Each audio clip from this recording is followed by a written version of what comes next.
আদিবাসী ছাত্রীদের বিরুদ্ধে all India আদিবাসী সমাজ লড় চাই মনোজ পালের আদিবাসী সমাজ ফাঁসি চাইছে।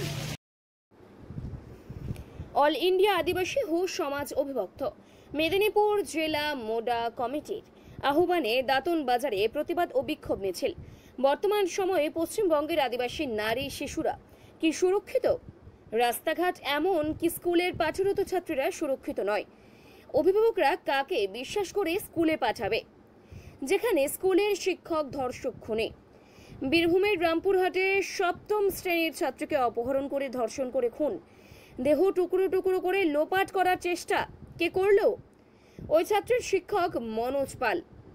পুরুলিয়ার বড়গেরিয়া হাই স্কুলের প্রধান শিক্ষক ভাস্কর মাহাতো দ্বারা আদিবাসী ছাত্রীর শ্লীলতাহানি।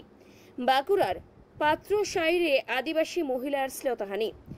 আসামে 8 বছরের একটি শিশু কন্যাকে ধর্ষণ করে খুন, যেখানে মানুষ গড়ার কারিগর, সমাজ গড়ার কারিগররা ধর্ষণ করে খুন করে, তাহলে ওই সভ্য সমাজের ভবিষ্যৎ কি হবে?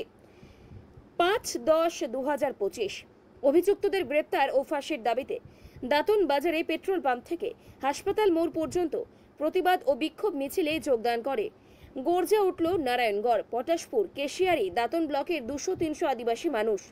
উপস্থিত ছিলেন পূর্ব মেদিনীপুরের দাঁতন থেকে ক্যামেরায় রাজকুমার বান্ডোরার সাথে কৌশিক কাপড়ির রিপোর্ট, সত্যের সন্ধানে সংবাদ প্রতিদিন লোকাল নিউজ।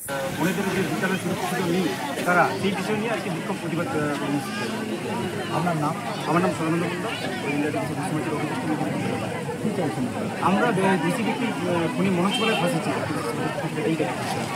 এই ফাঁসি না হলে কিন্তু আদিবাসী সমাজ এইটা শুধুমাত্র ডাক দিলাম, তাই আগামী দিনে এর থেকে বড় করে আন্দোলন করা যাবে এবং পুরো পশ্চিম এই জেলা নয়, এই সরাইবাজার নয়, পুরো পশ্চিমবঙ্গের বিভিন্ন কোনায় কোনায় আমাদের এই আন্দোলন চলবে।